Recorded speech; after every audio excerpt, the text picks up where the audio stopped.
जय Hind. Welcome to दक्षिणा ई classroom. मैं मनीष सेवटा। बच्चों, आज हम DT04 पेपर 1 को डिस्कस करने वाले हैं। पेपर के लेवल की अगर आप बात करेंगे तो पेपर अच्छा था, मतलब आप ये नहीं बोल सकते पेपर हल्का था। पेपर अच्छा था, उसमें नंबर ऑफ क्वेश्चन भी अच्छे खासे थे। 22 क्वेश्चन हैं आपके पास में। तो नॉर्मल जेई में 18-20 सवाल आते हैं, 22 नहीं आते। और पेपर के लेवल के सवाल की बात करेंगे तो मतलब कुछ सवाल तो ईजी रहते ही हैं हर एक पेपर में, पर अच्छे सवाल भी इसके अंदर थे। तो आपके लिए मतलब हलवा तो नहीं बोल सकते पेपर, तो ये मीडियम और डिफिकल्ट के बीच का पेपर आपके पास में था। सबसे पहला सवाल बच्चों हमारे पास में, हम मैच द कॉलम हमारे पास में है, उसमें बोला गया कि a very small current carrying loop, उसमें करंट आई फ्लो कर रहा है और उसे YZ एक्सिस में रखा गया है और ओरिजिन उसका सेंटर है। कोऑर्डिनेट सिस्टम से आपको दिखा रखा है। तो आपसे बोला गया है कि मैग्नेटिक फील्ड आपको निकालने के लिए बोला गया डिफरेंट पॉइंट पे। सबसे पहले तो जैसे आपको यहाँ पे ऐसे एक लूप बना दिया है, ऐसे इस वाले प्लेन के अंदर ना, ये यहाँ पे आपके पास में एक्स एक्सिस है, ये आपके पास में वाई एक्सिस है और ये वाला आपके पास में जेड एक्सिस है। क्लियर? तो यहाँ पे जो लूप है वो कुछ ऐसा है, ऐसा है लूप। ठीक है, ऐसे लूप है इसके अंदर और इसमें ऐसे कुछ आई करंट फ्लो कर रहा है और इसकी जो लेंथ है वो आपके पास में L गिवन है और ये लेंथ बहुत स्मॉल है। अब आपको बोला गया इस वाले पॉइंट में मैग्नेटिक फील्ड निकालने के लिए बोला, सर इस पे निकालते हैं। तो देखिए, जब आपके पास में ऐसा सेटअप और बाहर निकालना है तो आपको फिर बार में ट्रीट करना पड़ेगा इसको। तो अगर आप इसको बार में ट्रीट करेंगे तो इसका जो मैग्नेटिक मूवमेंट बनेगा तो इसको हम रिप्लेस कर सकते हैं बार मैग्नेट से। तो अगर मैं इसको बार मैग्नेट से रिप्लेस करूँ तो कुछ ऐसा बार मैग्नेट बनेगा। ठीक है, इसका मैग्नेटिक मूवमेंट ऐसे इस तरफ आया तो ये वाला नॉर्थ पोल बनेगा, ये वाला साउथ पोल बनेगा और इसका जो मैग्नेटिक मूवमेंट आएगा वो कितना आएगा, mu is equal to NIA होता है, किसी भी लूप का NIA होता है। तो नंबर ऑफ टर्न 1 है तो I मल्टीप्लाई L², ये आ गया। ठीक है, अब इसकी वजह से यहाँ पे जो मैग्नेटिक फील्ड आएगा तो इसके लिए एक्सियल पोजीशन है, ये इसके लिए क्या एक्सियल पोजीशन। तो अगर आप एक्सियल पोजीशन निकाल देंगे तो ये बनेगा 2kp/r³। आप याद करिए बार मैग्नेट कैसे, पर यहाँ पे मैग्नेटिज्म में k की बजाय आता है μ/4π, p की जगह ये आई गया और r³ की जगह कितना हो गया, a³ हो गया आपके पास में। ठीक है, सिमिलरली यहाँ पे एक पॉइंट है, ये तो P3 हो गया आपके पास में, sorry this is P1, this point is P1। अच्छा, इस P1 पॉइंट पे हमने देख लिया। फिर अगर आपको P2 निकालना है तो P2 यहाँ पे ऐसे एंगल पे है, तो P2 की जैसे ही एंगल पे है तो आप इसे कंपोनेंट तोड़ लीजिए। तो यहाँ पे बन जाएगा म्यू कोस थीटा, यहाँ पे बन जाएगा म्यू साइन थीटा। तो इसकी वजह से यहाँ पे आएगा 2k, P की जगह लिख दो mu cos theta divide by r³ और म्यू नोट की जगह इसकी म्यू नोट बाई 4π। इसकी जगह इस तरफ आ जाएगा इक्विटोरियल पोजीशन पे, दैट इज kp/r³। तो k की जगह म्यू नोट बाई 4π, p की जगह म्यू डिवाइड बाई r³। अब यहाँ पे r की वैल्यू कितनी है इसमें, ये डिस्टेंस बन जाएगी a√2, तो आप इसको कर सकते हैं। सिमिलरली इस वाले पॉइंट पे आपको निकालना है तो यहाँ पे हो जाएगा सिर्फ kp/r³।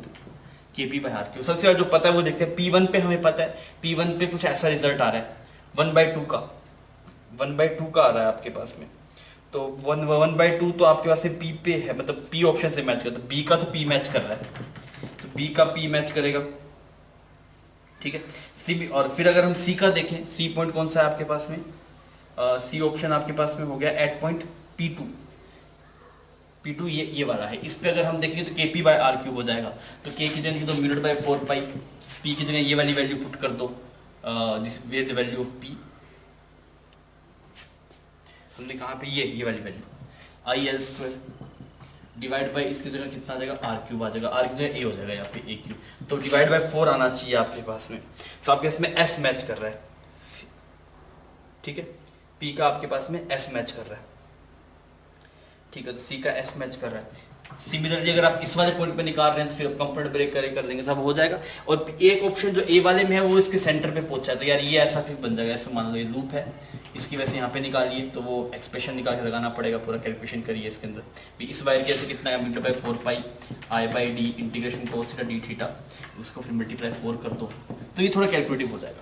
तो आपके पास में पहले वाले सवाल का जो आंसर मैच करेगा आपके पास में वो A का Q हो जाएगा, B का P हो जाएगा, C का S, D का R कर लेंगे। थोड़ा कैलकुलेटिव जरूर था पर होने लायक सवाल है, पर क्या कैलकुलेशन की वजह से आप सवाल थोड़ा टफ की कैटेगरी में ले सकते हैं।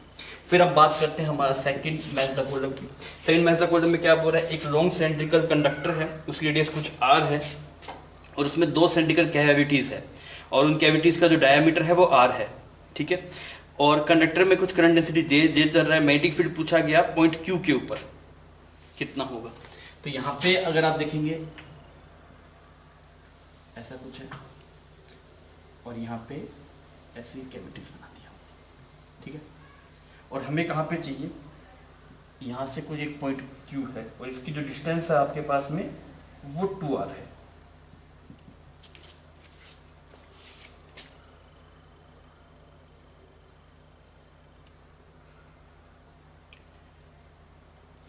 अब यहाँ पे मैग्नेटिक फील्ड निकाला। सबसे पहले हम कैसे करें, इसमें से इतना पोर्शन रिमूव किया तो प्रिंसिपल सुपरपोजिशन करें। सबसे पूरे की वजह से निकाला तो पूरे की वजह से करंट किस तरफ आ रहा है आपके पास में, पैरेलल टू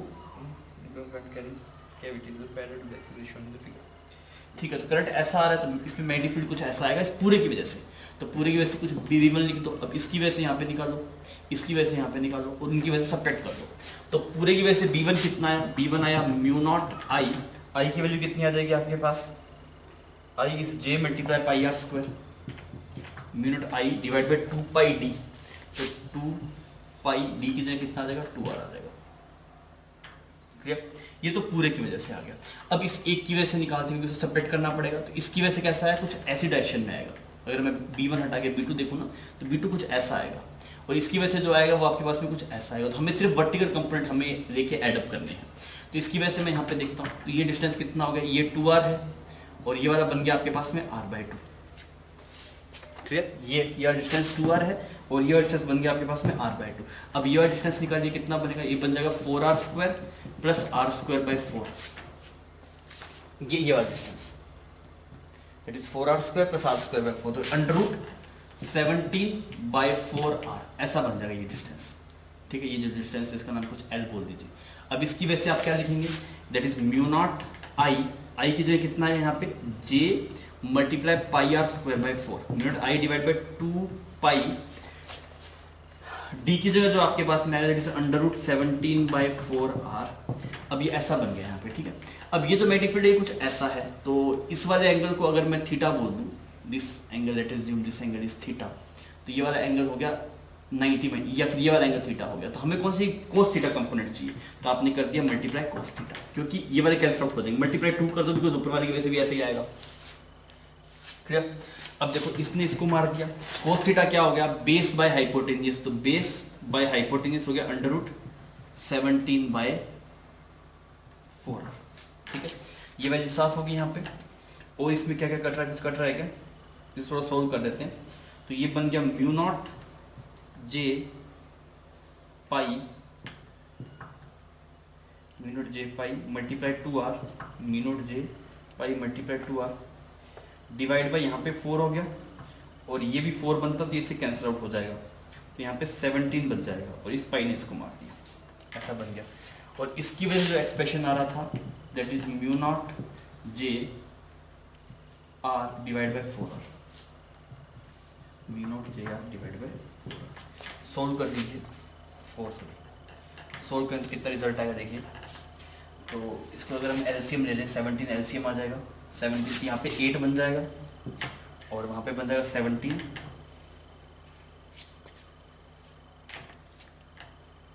ठीक है,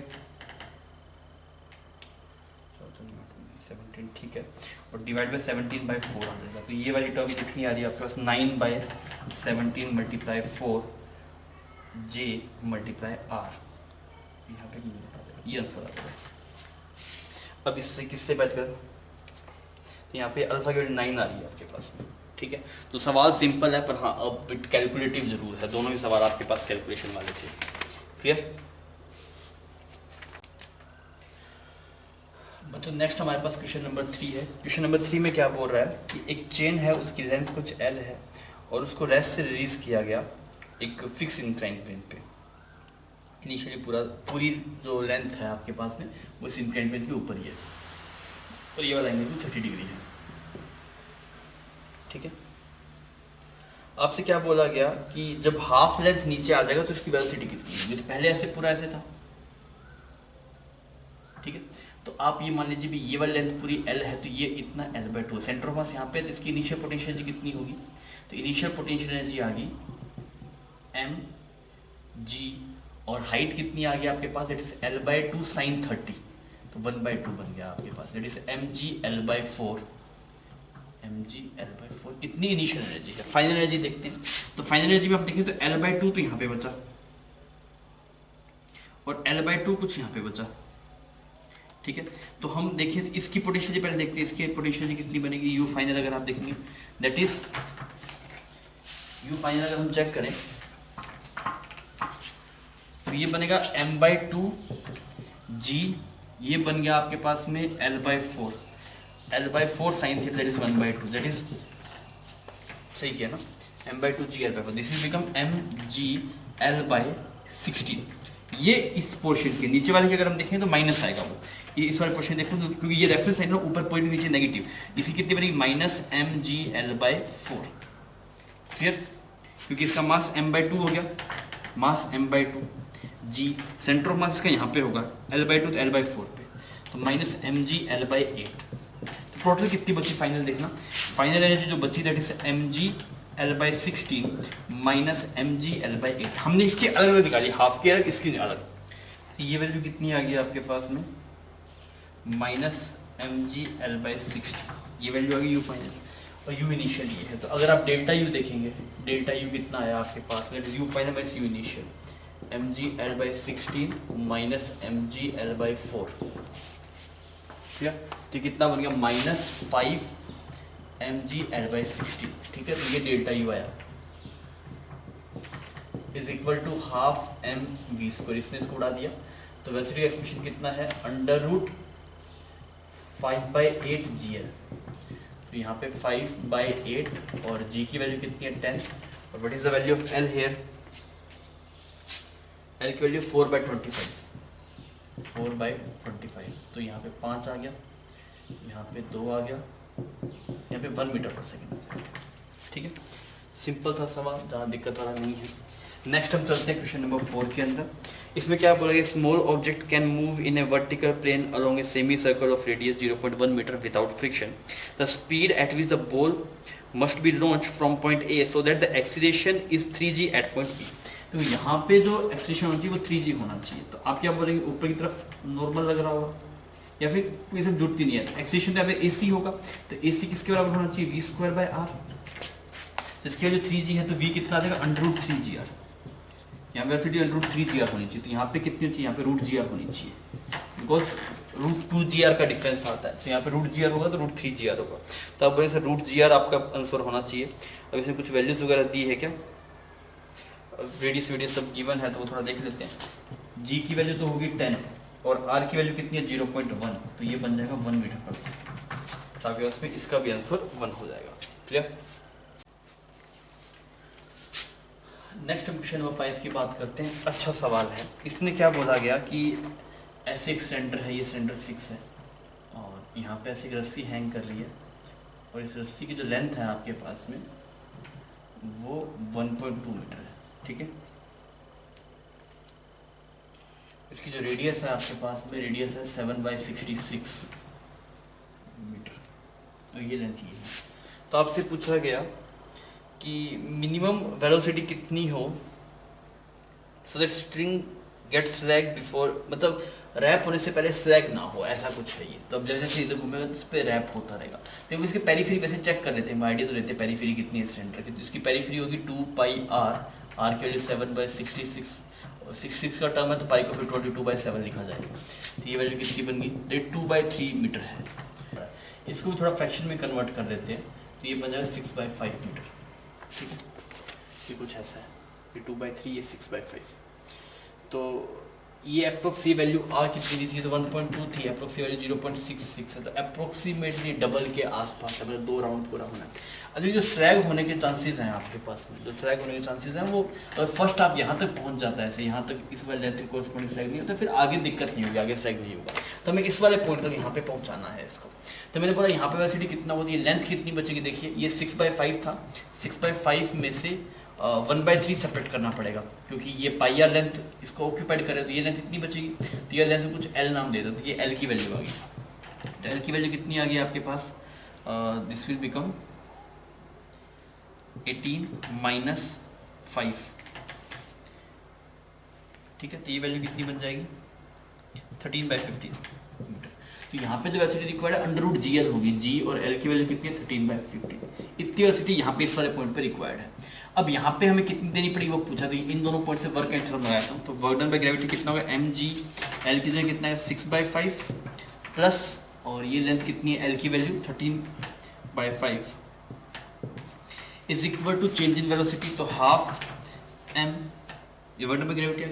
यहाँ पे वेलोसिटी थी कुछ v1² और वहाँ पे हमें निकालना है, वहाँ पे गिवन है दैट इज 13g/15, ऐसी वैल्यू कुछ बन गई है।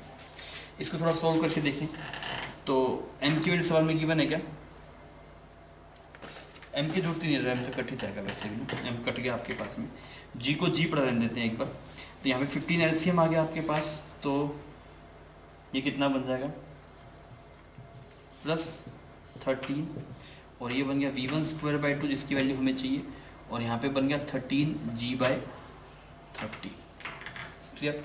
अब ये कितना बन गया आपके पास में, this become 31, this become 31g/50 is equal to v1²/2 minus 13g/30।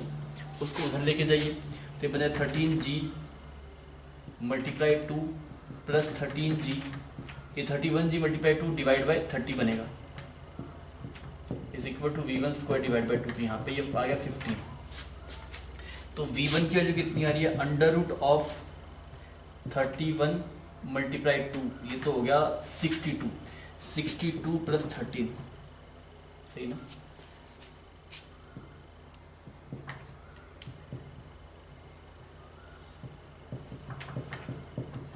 √5g आ रहा है।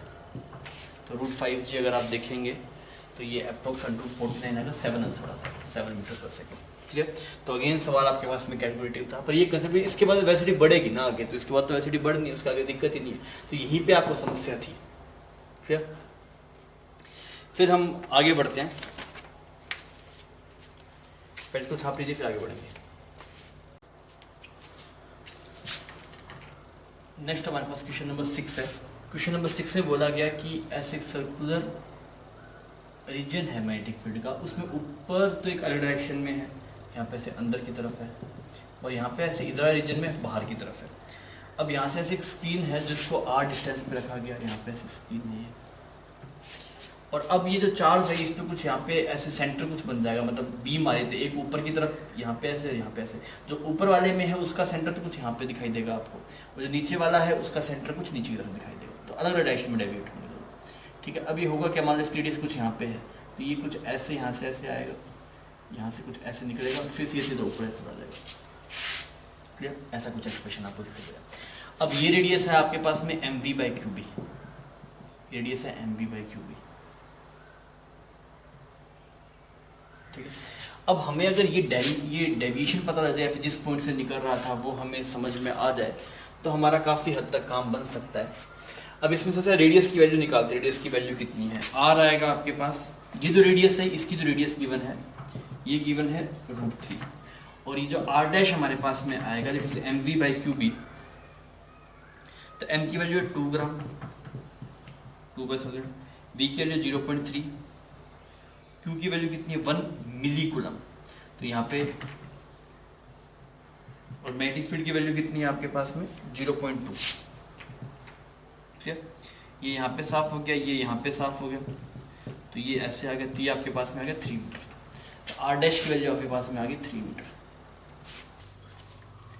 तो ये रेडियस आपके पास में 3 मीटर आ गया, और ये वाला आपके पास √3 ये बना। तो एंगल जितने मिल सकते हैं वो तो लिखो, ये वाला एंगल मिल सकता है क्या, ये राइट एंगल ट्रायंगल है, अरे राइट एंगल ट्रायंगल है तो आपके पास है परपेंडिकुलर बाय बेस, ये एंगल 30 डिग्री आएगा आपके पास में, ये वाला 30, तो मतलब ये वाला भी 30, और फिर ये वाला 60, और ये वाला भी आपके पास में 60, तो ये वाला एंगल टोटल हो गया, तो ये वाला एंगल भी आपके पास में 60 मिल गया। अब जो चीज़ चाहिए वो निकाल लो। अब हमें चाहिए कि यार ये पार्टिकल यहाँ पे ऐसे कितना ऊपर जाएगा। सबसे ज़्यादा ये डिस्टेंस देखो कितनी बन गई, ये डिस्टेंस बन गई r sin 60, और ये वाली बन गई इधर r cos 60। ठीक, हमें टोटल ये हाइट निकालनी है, यहाँ से देखिए यहाँ तक कितना ऊपर रहा होगा। अब कैसे करें, टोटल डिस्टेंस यहाँ से सेंटर से लेके यहाँ तक की जो डिस्टेंस थी आपके पास में वो 2r थी, तो आपके पास में ये जो लेंथ बची, इतनी लेंथ बची जो दैट इज 2r माइनस, इसको कुछ आप p बोल दीजिए इस लेंथ को p, तो आप क्या बोलेंगे p कितना आ गया, 2r माइनस r cos 60, तो r cos 60 कितना आ गया आपके पास में r/2, this is 3r/2, this is become 3r/2। तो ये डिस्टेंस कुछ y मान लीजिए। अभी डिस्टेंस कैसे निकालेंगे, ये डेविएशन कितना हुआ, 60 डिग्री होती है, एंगल 60 डिग्री बन जाएगा इससे। तो आप क्या बोलेंगे, tan 60 that is √3 is equal to y divide by 3r/2, तो y की वैल्यू कितने की 3 √3 डिवाइड बाई 2, सही।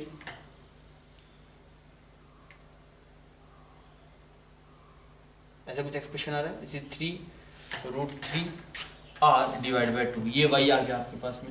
और ये वाली लेंथ कितनी है आपके पास में, दिस इज, ये वाली रेडियस थी आपके पास में √3r, ठीक है। हाँ भाई, और ये वाली रेडियस कितनी थी आपके पास, ये डिस्टेंस कितनी है ये आपके पास में, टोटल अगर आप देखें टोटल लेंथ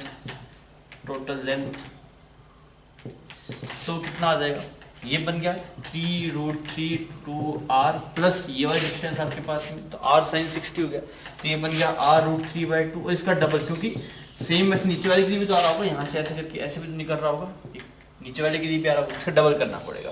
अब वैल्यू देख लीजिए, r की वैल्यू √3 है आपके पास में, तो ये बन जाएगा आपके पास में 3 9 + 2, √3 वैल्यू पुट कर 9 + 2, और ये वाली वैल्यू कितनी बन गई आपके पास 3/2, तो यहाँ पे कितना बन गया, ये 6, और ये बन गया 12 मीटर। टोटल जो विड्थ आएगी स्क्रीन के ऊपर दैट विल बी 12 मीटर। तो अगेन ज्योमेट्री वाला सवाल था, आप थोड़ा सा दिमाग लगाते तो सवाल ये हो जाता।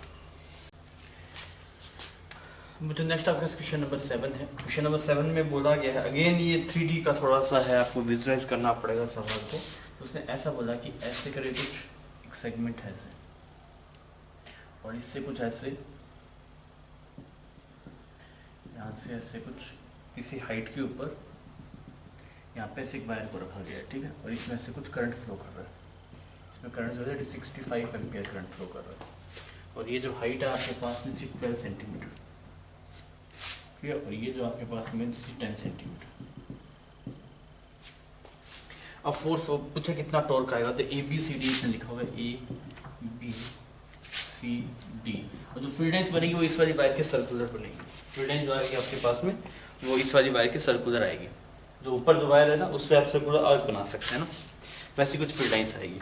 अच्छा, फील्ड लाइन अगर वैसे है, इसका मतलब ये कि AB पार्ट पे और CD पार्ट पे कोई टॉर्क नहीं रहेगा जिसकी वजह से घूम पाए, मतलब आपके पास में जो घूमने वाला है उस वैसा कोई टॉर्क नहीं आएगा उसके ऊपर। आप विजुअलाइज कर सकते हो, थोड़ा सा इसे विजुअलाइज करना थोड़ा दिक्कत है, पर आप खुद से इसको देख सकते हैं कि AB पार्ट और CD पार्ट पे ऐसा कोई फोर्स नहीं रहेगा जिससे वो घूम पाए।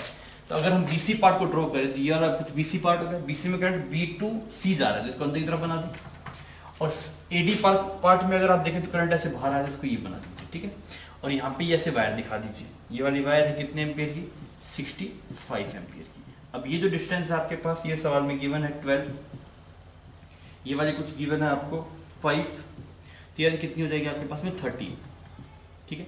तो ये अगर 13 है तो मैग्नेटिक फील्ड जो बनेगा वो कुछ ऐसा बनेगा, ऐसा मैग्नेटिक फील्ड बन गया। अब इस मैग्नेटिक फील्ड के दो कंपोनेंट हैं, ये वाला इनको थीटा पकड़ लो, तो ये B cos थीटा आ गया, और ये वाला कुछ B sin थीटा आ गया, ठीक है। सिमिलरली अगर आप इसकी वजह से देखें यहाँ पे, अच्छा टॉर्क देखते हैं किस कौन सी की वजह से कैसा आ रहा है, इसकी वजह से टॉर्क आ रहा है वो नीचे की तरफ आ रहा है, इसकी वजह से जो टॉर्क आ रहा है वो नीचे की तरफ आ रहा है, और इसकी वजह से जो टॉर्क आ रहा है वो ऐसा आ रहा है, तो इससे कोई घूमने में कोई फर्क नहीं पड़ेगा, ये कोई घूमने और टॉर्क में हेल्प नहीं करेगा आपकी। सिमिलरली अगर आप इसकी वजह से देखें, ये 65 यहाँ पे देखें, तो यहाँ पे कुछ मैग्नेटिक फील्ड ऐसे कुछ ऐसी बनेगी आपके पास में, ऐसा बनेगा, दो बन गए, एक यहाँ पे B cos थीटा और एक ये B sin थीटा। तो इसकी वजह से तो जो आ रहा होगा इम्पैक्ट वो कुछ ऐसा आ रहा है, तो फर्क नहीं पड़ेगा, इसकी वजह से जो आ रहा है वो कुछ ऊपर की तरफ आ रहा है, तो ये काम नहीं करे, ये यहाँ पे काम करेगा। तो टॉर्क कितना आ गया आपके पास में, टॉर्क आ गया I, जो इसमें करंट फ्लो कर रहा है दैट इज 78 एम्पियर ना, नीचे वाले लूप में कितना है वो 78, I, what is the value of L, square loop है तो L की वैल्यू 10 होगी, और B की वैल्यू कितनी की म्यू नॉट, I1 की वैल्यू कितनी है दिस डिवाइड बाय 2 पाई और 13 और मल्टीप्लाई कोस थीटा, इसको ट्वाइस करना पड़ेगा क्योंकि इधर वाले पे भी ऐसा लगेगा, ठीक है। ये तो फोर्स आया सिर्फ ILB, और मल्टीप्लाई ये डिस्टेंस है सेंटर से, ये कितनी है आपके पास है 5 है, ठीक है। ये आपके पास में नेक्स्ट होगा, अब देखिए ये सॉल्व आउट हो रहा है क्या, 5 आ गया, वैल्यू किसके टर्म में गिवन है, ठीक है। मिनट की वैल्यू आप लिख लीजिए, मिनट बाय 2 पाई, मिनट हो गया 4 पाई मल्टीप्लाई 10 पावर -7, तो मिनट की जगह लिख दो 4 पाई मल्टीप्लाई 10 पावर -7। अब जो कट रहा है वो काट दो भाई, यहाँ पे इस 2 ने इसको काट दिया, इस पाई ने इसको काट दिया, ठीक है। कोस थीटा की वैल्यू कितनी होगी, ये वाला एंगल थीटा है आपके पास में, तो ये थीटा 90 तो 90 में थीटा ये वाला है, कोस थीटा कितना आएगा आपके पास, 12/13, तो कोस थीटा की जगह पे लिख दो 12/13, 12/13।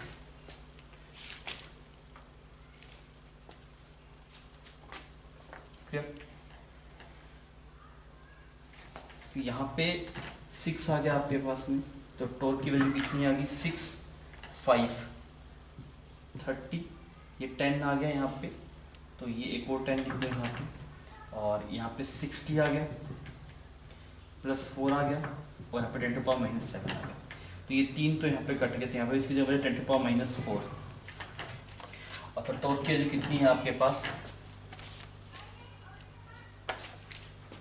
12x लिखा हुआ है, तो ये अगर 12 इसको करें तो 12 मल्टीप्लाई 6 मल्टीप्लाई 10⁻⁻4,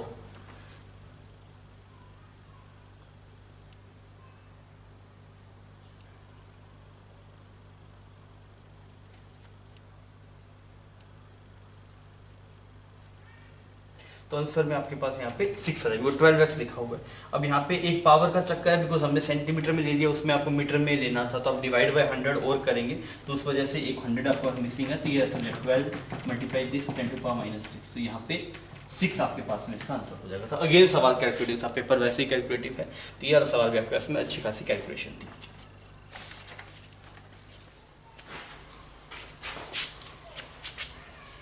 नेक्स्ट आपका क्वेश्चन नंबर 8 है। ये नंबर 8 में बोला कि स्मूथ ब्लॉक है और वो स्लाइड कर रहा है इंक्लाइंड प्लेन के ऊपर। एक ब्लॉक है, उसका इंक्लाइंड प्लेन तो स्मूथ ऐसे रखा हुआ है, ब्लॉक को ऐसे रखा गया है ऐसे सेटअप पे, तो ये जो इंक्लाइंड प्लेन है वो तो स्मूथ है, पर यहाँ पे कुछ फ्रिक्शन है आपके पास में, यहाँ पे म्यू की वैल्यू 0 है। अब उसने कुछ ग्राफ पूछे हैं, वो ग्राफ हमें बताने हैं। सबसे पहले पूछो क्या वेलोसिटी हुआ, तो पहले वेलोसिटी बढ़ेगी फिर आपके पास वेलोसिटी घटेगी, तो वेलोसिटी पहले बढ़ेगी फिर घटेगी, तो आपके पास में ऐसा ऑप्शन 1 में हो रहा है, 4 में हो रहा है, पर dv/dt कांस्टेंट होगा, यहाँ पे जो एक्सीलरेशन होगा वो g sin थीटा होगा, और यहाँ पे जो एक्सीलरेशन होगा वो कुछ म्यू जी होगा, तो एक्सीलरेशन कांस्टेंट आना चाहिए, ऐसा नहीं होना चाहिए कोई कर्व बन जाए, स्ट्रेट लाइन बनना चाहिए। तो आप बोलेंगे सर p का जो ऑप्शन सही होगा वो t सही होगा, p का 1 सही होगा। फिर अगर क्यू देखें, एक्सीलरेशन की आप बात करें तो एक्सीलरेशन पहले भी कांस्टेंट था, बाद में कांस्टेंट, पर वैल्यू डिफरेंट होगी, तो पहले सपोर्ट कर रहा था फिर डी एक्सीलरेट कर रहा है, तो फिर सेकंड का आपके पास में 2 मैच कर रहा है भाई।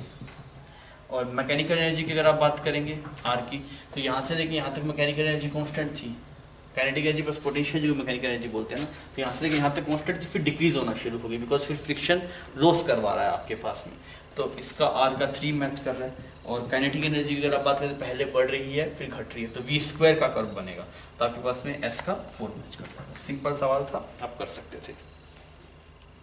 फिर हम बात कर रहे हैं क्वेश्चन नंबर 9 की।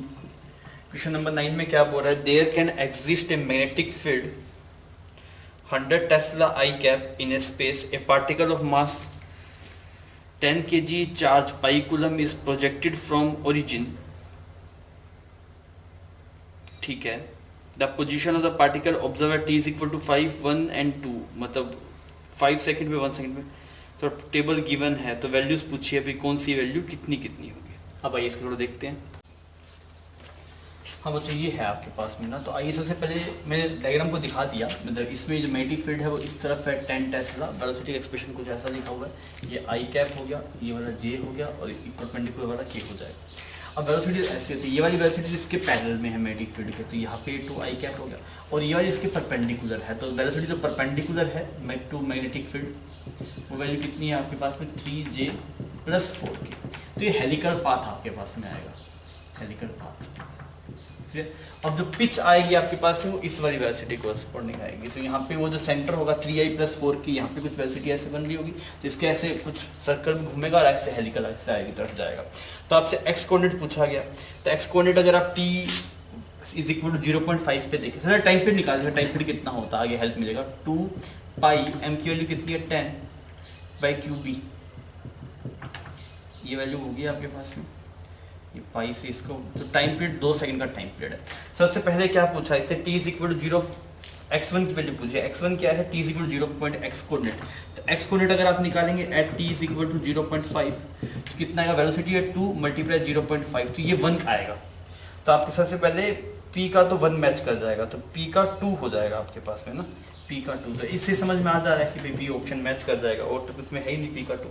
फिर अगर आप देखें x2 क्या है आपके पास में, x2 आपके पास t is equal to 1 second पे कोऑर्डिनेट है, at t is equal to 1 second, तो x कोऑर्डिनेट कितना आ जाएगा 2 multiply 1 that is equal to 2, तो x2 की वैल्यू 2 है तो q का 3 मैच कर जा रहा है, तो q का आपके पास में 3 मैच कर जाएगा।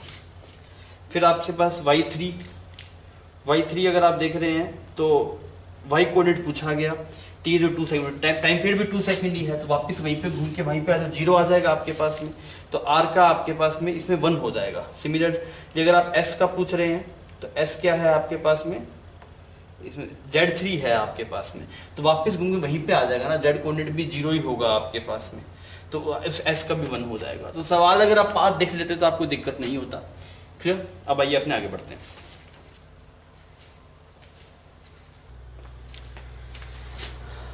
फिर हम 10th क्वेश्चन की बात करते हैं, लॉजिकल सा सवाल है। इसमें बोला गया 2 लेबर है, एक का नाम राजू है, एक का नाम अनिल है, और वो दोनों दीवारें बना रहे पैरेलली, और उनको जो टोटल ब्रिक्स है वो 96 ब्रिक्स है, ठीक है, 96 ब्रिक है, और एक ब्रिक की जो डायमेंशन है 8 इंच, 4 इंच और ये 2 इंच, ठीक है।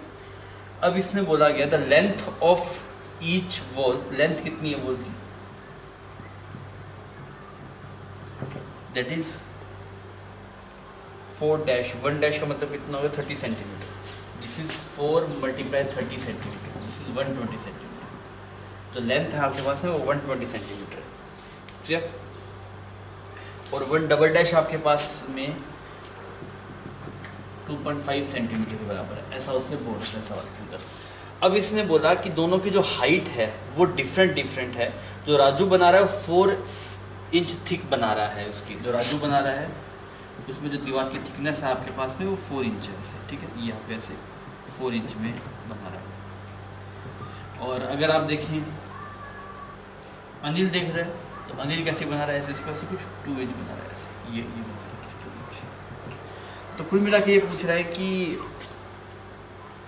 पोटेंशियल एनर्जी कितनी है, ये पोटेंशियल एनर्जी आपके पास में कितनी आएगी वो पूछ रहा है। तो पोटेंशियल एनर्जी देखते हैं भाई कैसे करें पोटेंशियल एनर्जी के बारे में। तो सबसे पहले ये देखा भी एक रो के अंदर कितनी ईंटें आएगी, तो एक रो में आपके पास जो लेंथ है वो 120 सेंटीमीटर है, तो 120 सेंटीमीटर और डिवाइड बाय जो एक की जो विड्थ है वो 8 सेंटीमीटर है। देखो ऐसी होती है ना ईंट आपके पास में, कुछ ऐसी होगी ईंट, ऐसी होगी ईंट, तो आप इसको चाहे कैसे भी लगाइए, ये लेंथ जो एक ईंट की है वो तो 8 सेंटीमीटर है, मतलब 8 इंच रहेगी, और 1 inch is equal to this है, तो 8 मल्टीप्लाई 2.5 सेंटीमीटर, तो ये कुछ बन गया, तो 6 ब्रिक्स लगेगी।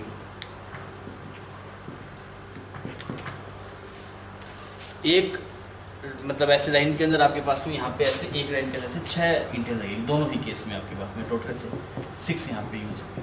तो ऐसी कितनी बन जाएगी, टोटल कितनी है 96 है, तो ऐसी जो लेंथ रहेगी आपके पास 96 डिवाइड बाई 6, तो कितना बन गया 16, तो ऐसे 16 रोज आपके पास में आएगी। क्लियर?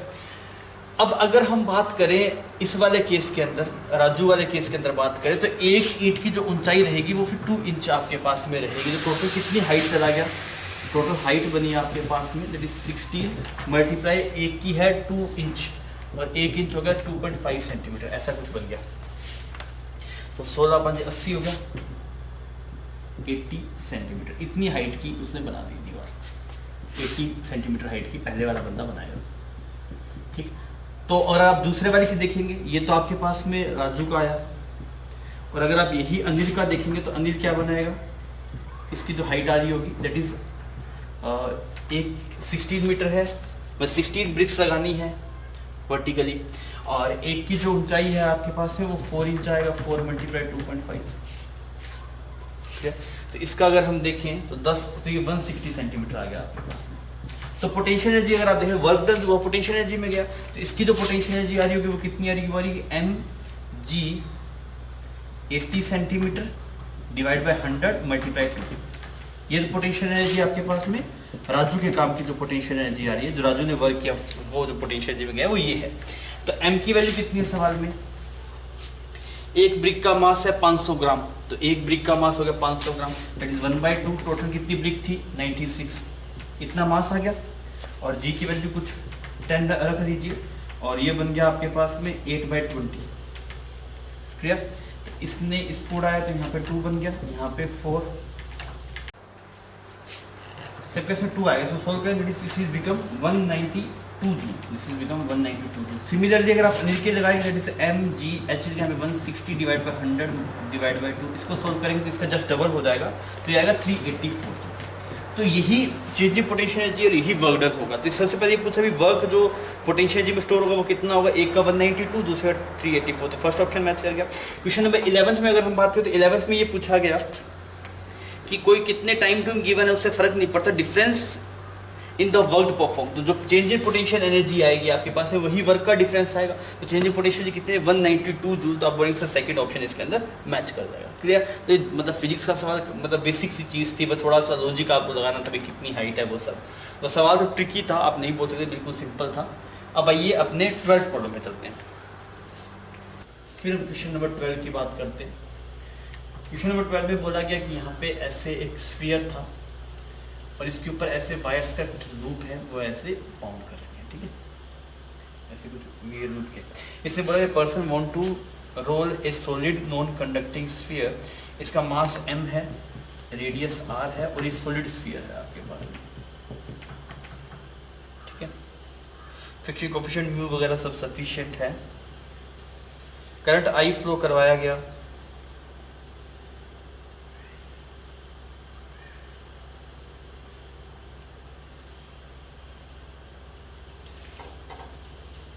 इसके n टर्न्स हैं आपके सामने, नंबर ऑफ टर्न्स हैं वो कुछ n है।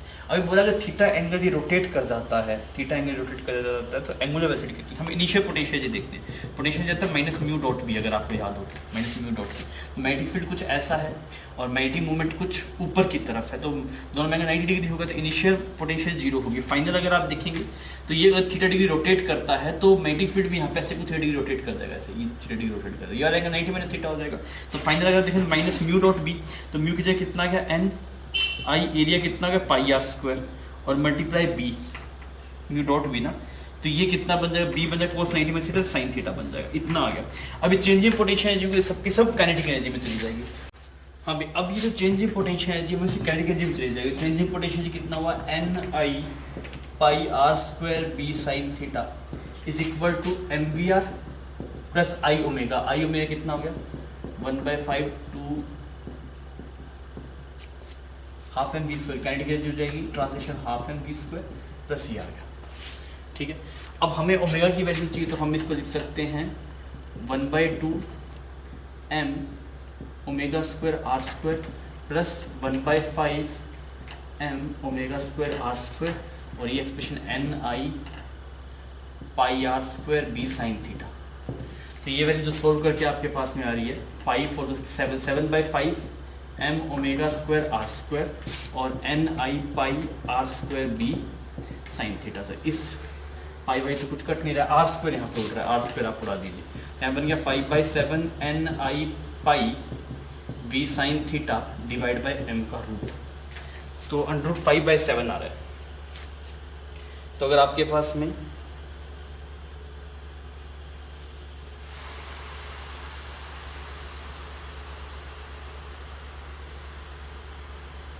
सॉरी यहाँ पे आपके पास 10 आएगा ना, इसका एलसीएम लेंगे तो 10 बनेगा, यहाँ पे 10/7 आएगा, सॉरी तो 10/7 आपके पास में आएगा, तो फर्स्ट ऑप्शन मैच कर जाएगा। क्लियर? तो कैलकुलेशन एरर होगी थोड़ी। तो हमें ये समझ में आया कि हम पोटेंशियल एनर्जी जो हम पढ़े हैं वो पोटेंशियल जो चेंज आएगा वो काइनेटिक एनर्जी में भेज दीजिए, बात बन जाएगी। फिर अगर हम 13th प्रॉब्लम की बात करें, 13th प्रॉब्लम बोल रहे हैं ए पर्सन, सेम ये चीज़ें हैं, the maximum current is pass through the coil, if the current I is passed through the coil, the maximum torque in the coil is, तो आपके पास जो टॉर्क का एक्सप्रेशन बनता है, टॉर्क कितना बनता है? म्यू क्रॉस बी बनता है, तो म्यू क्रॉस बी, तो इनिशियली ये ऐसा एक्सप्रेशन बन गया। तो म्यू की वैल्यू कितनी है आपके पास में? म्यू की वैल्यू n आई NiA मल्टीप्लाई बी और ये साइन थीटा। अब थीटा की वजह मैक्सिमाइज होगी तो उस वाले केस में आपको टॉर्क मैक्सिमम मिल जाएगा। तो अगर आप इसकी वैल्यू को देखें तो कौन सा ऑप्शन मैच कर जाएगा? भाई मैक्सिमम टॉर्क कब होगा आपके पास में? जब थीटा की 90 होगी, तो मतलब इसी वाली पोजीशन में तो मिल रहा होगा। तो यहाँ पे इसे कैसे घुमाने की कोशिश करें? ऐसे घुमाने की कोशिश करें तो माइनस जेड कैप में ऐसे घुमाने की कोशिश करें तो माइनस के कैप में आपके पास में आएगा और एक्सप्रेशन बन जाएगा pi n I r square B, और ये आपके पास साइन थीटा की वैल्यू वाले केस में 1 हो जाएगी। क्लियर? तो आपके पास यहाँ पे फर्स्ट ऑप्शन मैच कर जाएगा।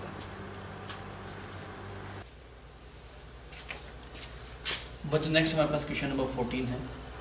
आपको बोला कि एक पार्टिकल है, उसका मास m है, चार्ज q है और उसे रीजन में प्रोजेक्ट किया जाता है इलेक्ट्रिक फील्ड में, जहाँ पे इलेक्ट्रिक फील्ड आई कैप की डायरेक्शन में है। तो थोड़ा सा ये प्रोजेक्टर जैसा दिखाई देगा, तो मैं इसको उल्टा बनाता हूँ, आई कैप को नीचे की तरफ बना देता हूँ। ये वाला कुछ ऐसे आई कैप है, ठीक है, और ये वाला कुछ जे कैप है। ऐसा मान लीजिए, कोई दिक्कत नहीं। जो इलेक्ट्रिक फील्ड है वो इस तरफ है, इलेक्ट्रिक फील्ड आपके पास में वैसे नीचे की तरफ है इलेक्ट्रिक फील्ड, कितना ई नॉट आई की डायरेक्शन में। और इसको जो प्रोजेक्ट किया जाता है पार्टिकल को, वो t = 0 पे ये वैसे जगह प्रोजेक्ट किया जाता है वी नॉट। तो अब हुआ क्या, ये ऐसे कुछ प्रोजेक्टर जैसा कुछ बनेगा, ऐसे कुछ ऐसे गिरेगा।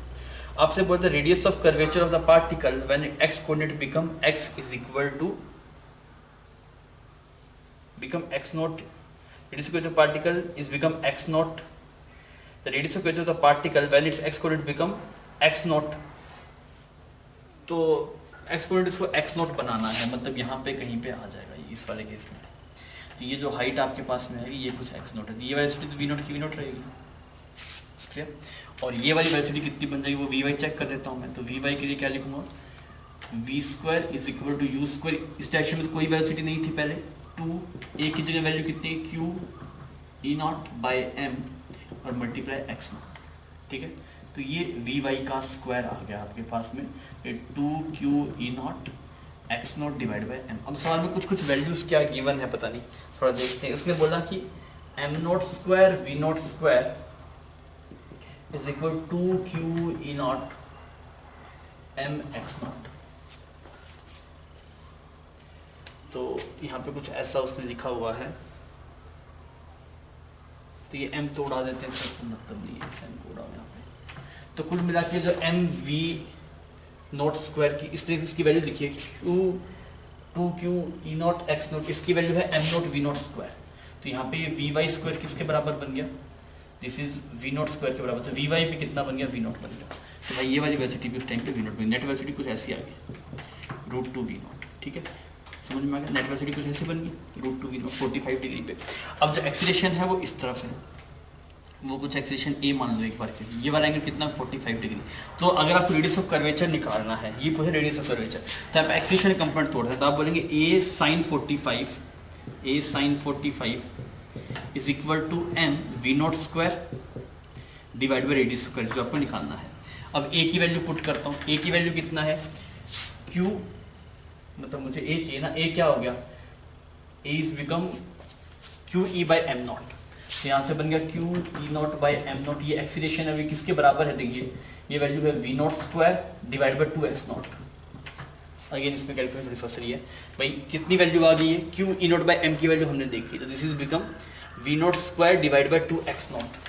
ये वैल्यू पुट कर दो भाई यहाँ पे, v0² divide by 2x0 sine 45 value 1/√2 is equal to m v0², यहाँ पे 2 और यहाँ पे कुछ r। अब जो उड़ा रहा है, जो उड़ रहा है वो उड़ा दो, ये m नहीं आएगा यहाँ पे, v²/r आएगा, बिकॉज यहाँ पे आपने एक्सीलरेशन लिखा है। अब इस v0 ने इसको उड़ा दिया, तो r की वैल्यू कितनी बन रही है, 4√2x0। ये रेडियस ऑफ कर्वेचर आ रहा है, radius of curvature is 4√2x0। तो पहला तो मैच नहीं किया, सेकंड वाला मैच कर गया। तो speed of particle when x coordinate become x0 is कितना हुआ, √2 v0। तो सेकंड और थर्ड दो ऑप्शन यहाँ पे मैच कर रहे हैं। तो हमने इसको ग्रेविटेशन वाले हिसाब से ले लिया, थोड़ा आसान बन गया सवाल आपके पास में ना। नेक्स्ट हम बात करते हैं क्वेश्चन नंबर 15 की। क्वेश्चन नंबर 15 में बोल रहा है यहाँ पे ऐसे दो मोटर्स हैं और यहाँ पे ऐसे करके कुछ दो मास को पुल कर रही है, एक यहाँ पे ये वाली और ये कुछ ऐसे करके यहाँ पे इसको पुल कर रहा है। इसका मास भी है, ये भी, ये दोनों कॉन्स्टेंट वेलोसिटी से ऊपर की तरफ मूव कर रहे हैं। तो ऑब्वियसली ये जो फोर्स लगा रहे हैं दोनों mg लगा रहे होंगे कॉन्स्टेंट। पर इसकी जो एक की स्पीड है आपके पास में, इसने बोला कि b is raised twice fast as, दोस्तों इसकी स्पीड यहाँ पे कुछ 2v है तो इसकी v है, तो वेट तो दोनों पे सेम लग रहा है, पर पावर अगर आप देख रहे होंगे तो इसमें mgv आएगा और उसमें पावर कितना आएगा, mg मल्टीप्लाई 2v आएगा। तो ये आपके पास में a की है, ये b की है, तो पावर तो b की जो होगी वो डबल होगी एज कंपेयर टू a, और फोर्स दोनों बराबर आएगा। तो दो ऑप्शन सही हो जाएंगे, ऑप्शन 1 एंड ऑप्शन 3।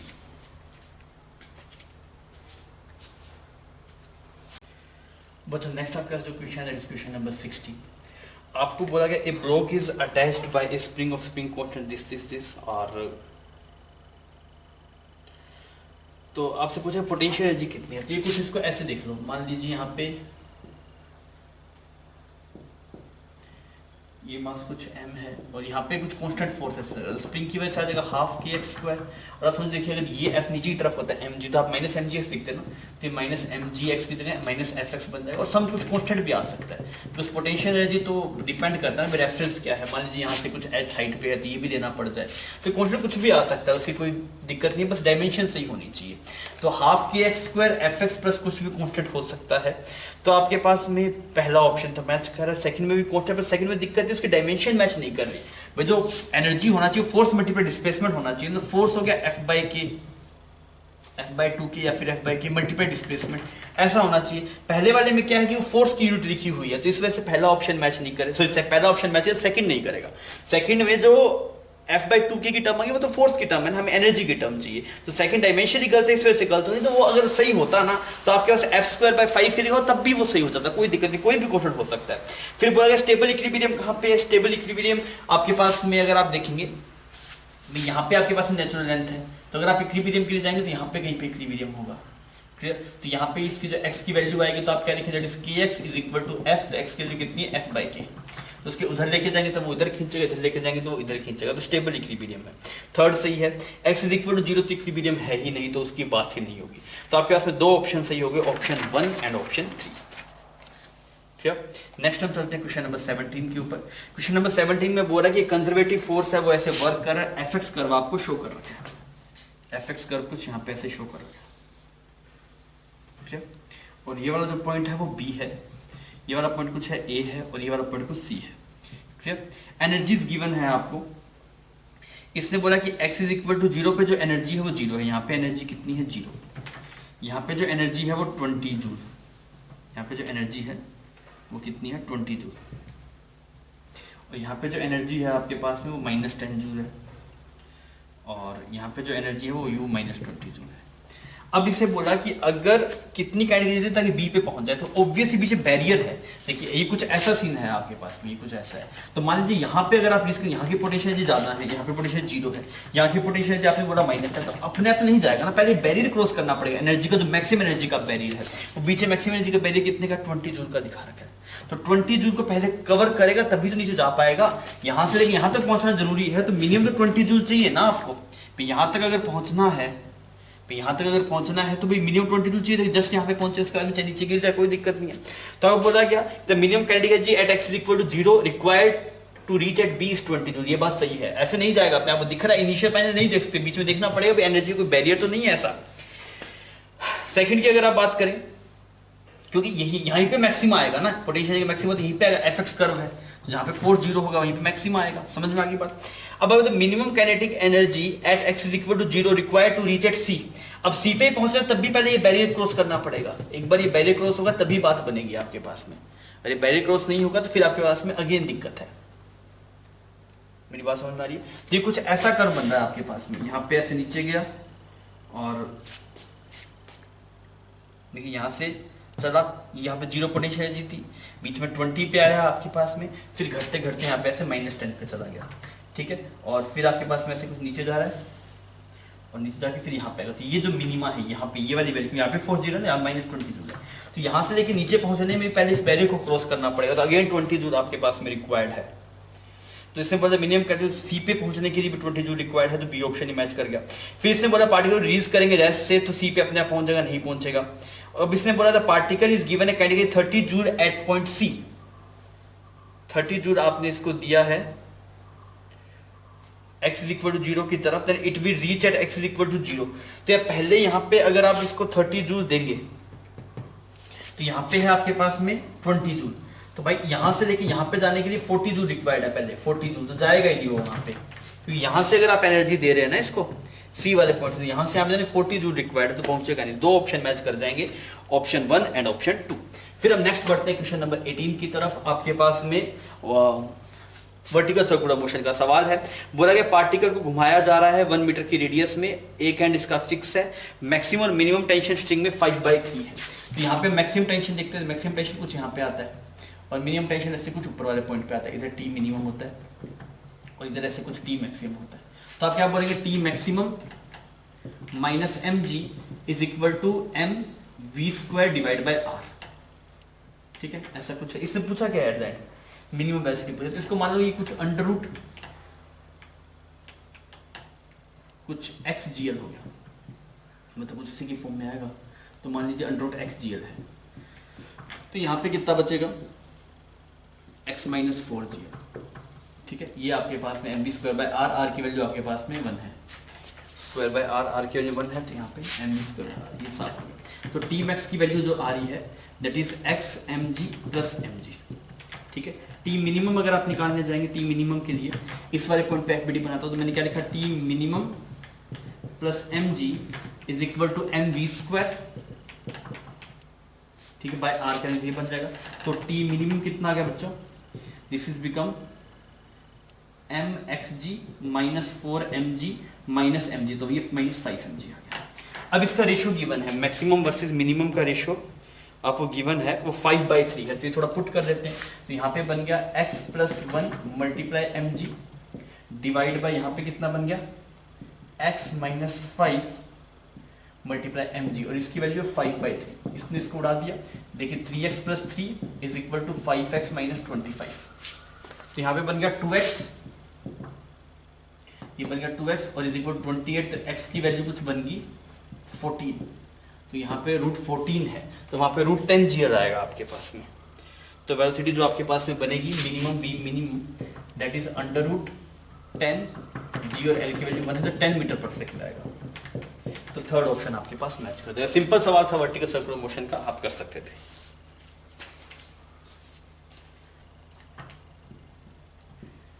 नेक्स्ट हम बात करते हैं क्वेश्चन नंबर 19 की। तो आपको बोला गया कि एक पोटेंशियल एनर्जी वर्सेस फोर्स का, पोटेंशियल एनर्जी वर्सेस एक्स का कर्व गिवन है, फोर्स वर्सेस एक्स पूछा है। तो पोटेंशियल एनर्जी कुछ ऐसी गिवन है, देखिए ऐसे,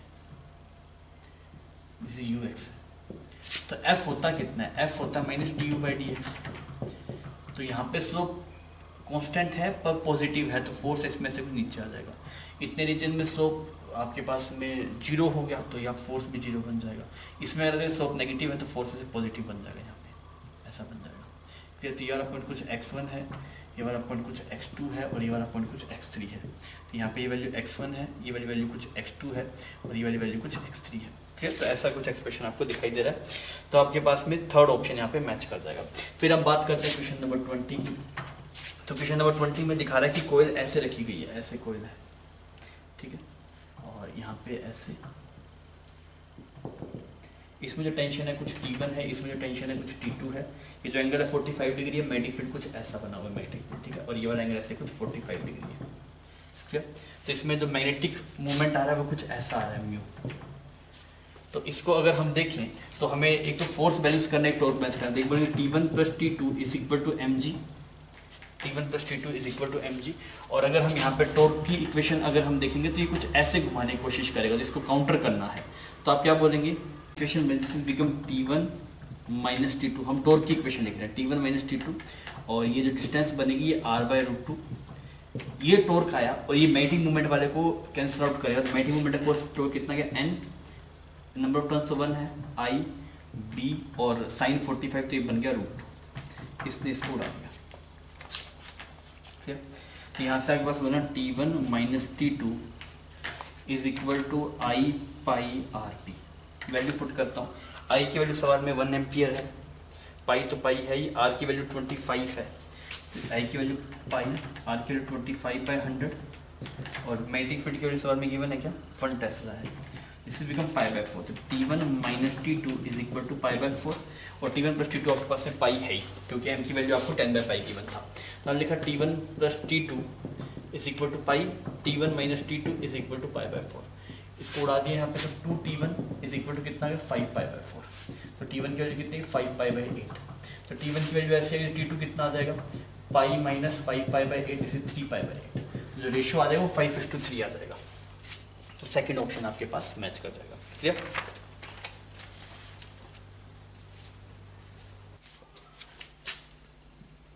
अभी नेक्स्ट हम बात करते हैं क्वेश्चन नंबर 21 की। बोला गया कि एक ऐसे करके एक लूप है, ठीक है, और इसमें से कुछ करंट जा रहा है आपके पास में, ये P और Q। इसमें बोला गया कि 3 साइड फ्रेम है, P और Q के अलोंग पाइवेटेड है, वो वर्टिकली हैंग कर रहा है। लीनियर मास डेंसिटी है लैम्डा इज इक्वल टू √3 kg/मीटर और करंट जिसमें फ्लो कर रहा है 10√2 एम्पियर। तो मैग्नेटिक फील्ड आपको गिवन है, ऊपर की तरफ है मैग्नेटिक फील्ड की वैल्यू है 2 टेस्ला। तो किस एंगल से ये डिफ्लेक्ट होगा वो आपसे पूछा गया।